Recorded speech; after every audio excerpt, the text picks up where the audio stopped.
आज स्वातंत्र्य दिनी लाल किल्ल्यावर ध्वजारोहण झालं. पाहुयात त्या संदर्भातल्या टॉप 9 बातम्या.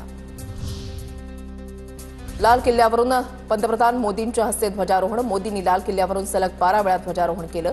तसंच यंदा मोदींचं विक्रमी 103 मिनिटांचं भाषण. आतापर्यंत यावेळेला मोदींकडून अनेक मोठ्या घोषणा.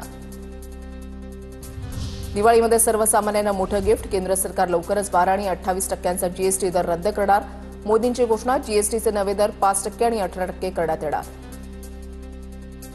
भारत न्यूक्लिअर ब्लॅकमेल सहन करणार नाही अशा धमक्यांना आम्ही भीक घालत नाही. मोदींनी लाल किल्ल्यावरून पाकिस्तानला सुनावलं. तर रक्त आणि पाणी सोबत वाहू शकत नाही म्हणत सिंधू जलकरार स्थगित करण्याचं मोदींकडून जोरदार समर्थन. सुदर्शन चक्र मिशन एक पॉवरफुल वेपन सिस्टीम असेल. शत्रूंचा हल्ला उलथवून टाकत कितीतरी अधिक पटीनं शत्रूंवर हल्ला चढवेल. पुढील 10 वर्षांमध्ये सुदर्शन चक्र मिशन अधिक व्यापकतेनं पुढे घेऊन जाऊ. मोदींचा दावा.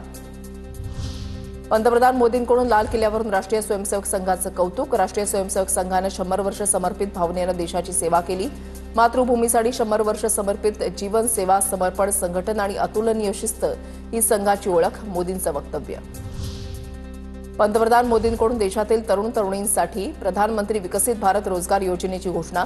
योजनेसाठी 1 लाख कोटी रुपयांची तरतूद. योजनेतून खासगी क्षेत्रामध्ये पहिल्यांदाच नोकरी मिळवणाऱ्या युवकांना 15,000 रुपये मिळणार. मुख्यमंत्री फडणवीसांच्या हस्ते मंत्रालयामध्ये ध्वजारोहण. मंत्रालयामधील अधिकारी आणि कर्मचारी उपस्थित.